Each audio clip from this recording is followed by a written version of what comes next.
It is Thursday night and the kids have finally gone to bed. I am sitting in front of the boob tube watching the Los Angeles Lakers in another losing effort. I never did like basketball, but there was nothing else on. It was either the Lakers or Jerry Springer reruns. It was a tough choice, but this time the Lakers had won out. My name is Bob Armstrong. I'm 35 years old, married for 14 years, and have two great kids, Vicky 13, and Sandy, 12. My wife Susan is also 35. We live in Anytown, USA. Susan is out tonight. She didn't tell me and I didn't push it, but I suspect she's out with her married boyfriend, Roy. She doesn't know that I know about Roy. She thinks she is clever, but I can read her like a book. About 6 months ago, the love started dropping off.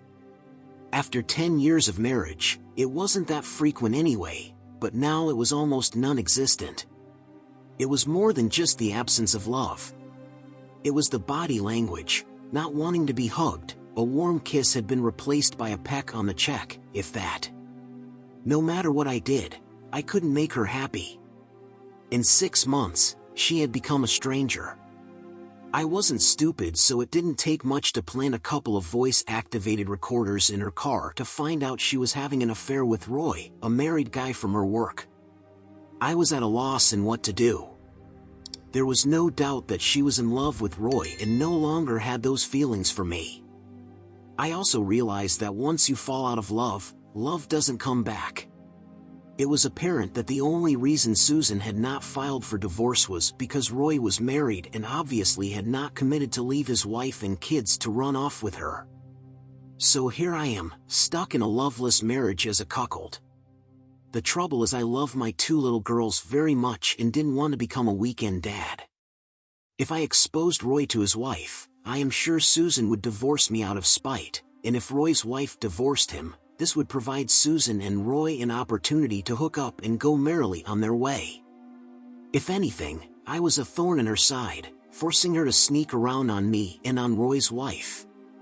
It was not much of a consolation, but, at least, it was something.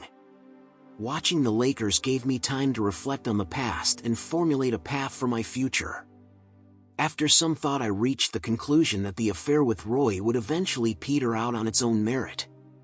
Susan would become disheartened when she finally realized that Roy would not divorce his wife and disrupt his family for a piece of ass that he already had become overfamiliar with. But that would again put me at a crossroads. Would Susan continue to look around to find another lover? She certainly had no love for me. I was merely a meal ticket for her.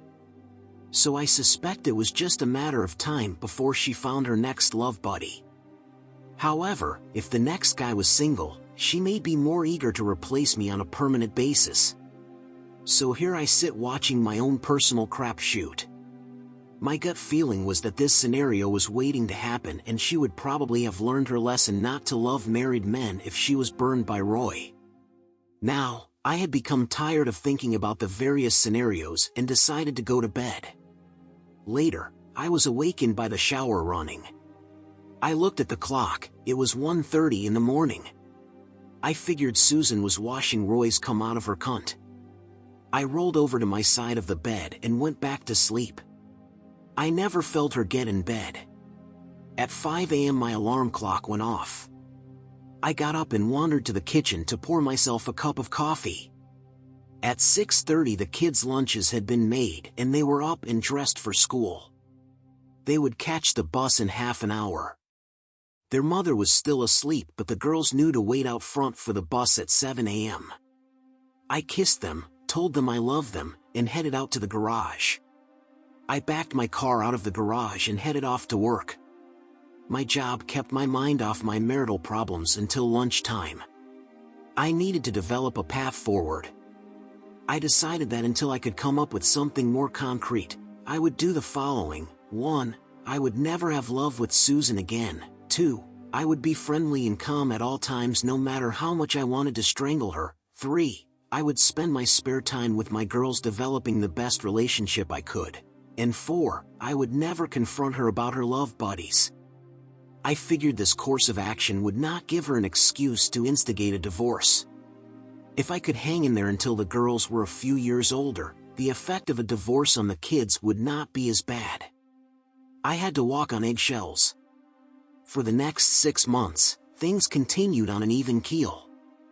But then in June, something happened. Susan came home from work and had been crying. Her eyes were bloodshot. I knew something was wrong, but I could not put my finger on it because she would not talk when I asked her if she was all right. All she did was rush into our bedroom and close the door. Tomorrow I would check the voice recorders to see if I could unravel the mystery. Sue didn't go to work the next day, and sure enough, she had several phone conversations with her best friend Helen. I came home from work and we had dinner. The girls stayed up until about 9 p.m. When the girls' bedtime came around, Susan decided to also call it a day and went to turn in. I waited for about half an hour and then I pulled out the voice recorder and turned it on. It didn't take more than a few minutes to realize that Roy's wife had caught on, and Roy told Susan he had to end their affair. He wasn't sure if his wife was going to divorce him, but he could not risk meeting Susan again. Susan had finally been dumped. Now, it was going to get interesting. What would she do? Would she find a replacement for Roy? Would he be married or single? Would she lay low for a while? She told Helen that she honestly believed she had successfully pulled off her affair without being caught and felt so lucky. I sat in the dark for a while thinking how I should react. She was human, and if she didn't find a replacement soon, she would want love to fill a basic biological need. That would present a problem because I could no longer stand to touch her. Susan remained in a depressed and quiet mood for another month. Slowly she started to come out of her cocoon. However, the girls and I basically went on with our lives and had built a family relationship around each other. Susan was no longer a necessary part of our circle. Wrapped up in her affair, Susan had been separated from the kids' school functions and life for so long that she found herself in an awkward position when she attempted to interface with us again. To avoid a confrontation, I tried my best to engage her in family discussions. I did not want her to remain an outsider in her own family. I did not need any additional stress in my life of her seeking a divorce. Over the next couple of months, mealtime conversations began to flow freely again. I always managed to be friendly and showed Susan no hostility. I simply did not want to rock the boat. I continued to avoid any physical contact with Susan, and she never pressed the issue.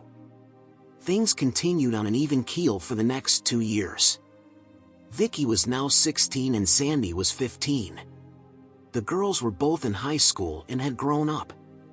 They now had their own circle of friends, and their need for their parents had faded into the background. During this time, I had quietly developed a relationship with Doris, a woman at work. Love was never a problem. All I had to do was lock my office door at lunchtime. Our relationship had become quite enjoyable. We would spend every lunch hour in good conversation or loving our brains out, and staying a bit late after work for a good slow love was not uncommon. When I came home, I was pretty tapped out and had no desire to have love with Susan. However, I don't think the lack of love with me really bothered Susan. She lived with me out of convenience. I am sure she found guys to love from time to time, even though she had not found anyone steady after Roy. But that was soon to change. That summer I noticed a change in Susan. She was coming home late and wanted a girls' night out on Fridays. So I decided to dust off the voice recorders and plant one in her car and one in our bedroom. I didn't give a rat's ass what she did, but I didn't want any surprises. Sure enough, Susan had a new steady boyfriend, some guy named Tom that she had met at a local bar. I soon found out Tom was single. Now this presented a problem and we were again at a crossroads. I thought about her options and decided, 1. Susan could eventually leave her family and move in with Tom if he was so inclined. 2. She could divorce me and try to move Tom into my house. Or 3. If she divorces me, Tom may wind up dumping her because he was a player and never had any intentions of being serious. I was curious to see how this played out. I had no intention of leaving my home and having Tom move in. If that's how it was going to play out, I decided I would fight her in court because I had the kids on my side. At their age, the girls would be allowed to choose who they lived with. So there was no doubt in my mind that Susan would be the one moving out by court order. So we were down to choice 1 and 3. Regardless of what Susan did, the odds of her making a smooth landing and living happily ever after with Tom were 1 in 25. I fully expected her to file for divorce, but this time around, I was going to have fun. I hired a PI to follow her and take pictures of her having love with Tom. That was pretty easy to do because they were loving almost every day in the parking structure at her work, at his apartment, and in the park. In more places than I could actually count. The PI got a real nice one of them with Tom loving her doggy style looking right at the PI's hidden camera. That night, Doris and I set up the tripod and took a couple of shots of me loving Doris doggy style, but with Doris and me smiling and waving at the camera. I had both sets of photos enlarged to 8-inch x 10s. The next day, Susan was out late again. I set the 2 photos on our bed, Susan and Tom on the right and Doris and me on the left. Susan came home and went upstairs. Her dress looked a little rumpled and her hair was messed up. About an hour later, I went upstairs and opened the bedroom. Susan was asleep. The photos were on the dresser. I realized that Susan did care if I knew or not, and she could care less if I had found someone. The marriage was dead, but I was going to wait for her to make the first move. It came a week later. I was served with the divorce papers and the merry-go-round began. A couple of motions later, Susan was ordered out of the house and moved into an apartment. She never realized how close the girls and I were. The girls let the judge know they wanted to stay with me, so I got the house and Susan got the boot. 6 months later, the divorce was final. I kept seeing Doris, but now there was nothing to hide, so Doris would spend the weekend with me and the girls. I really wasn't ready to remarry and probably would never put myself in that vulnerable situation again. I had my kids, I had a good job, and the hoe was gone. Susan wasn't so lucky. When she told Tom that she was getting divorced, Tom got cold feet and dumped her. He turned out to be a player who had no interest in a steady relationship with anyone. All Tom wanted was love buddies, and married love buddies were the best because they presented no threat to his bachelorhood. In the end, Susan had given up her family for nothing but a fleeting taste of strange cock. But she was a self-centered bitch who never thought about anyone but herself. But the sad truth is she probably never gave a rat's ass about what her family felt. If I would have divorced her earlier, I would have lost the opportunity to raise my girls. My relationship with the girls would never have been as strong as it turned out to be if I had been a weekend dad.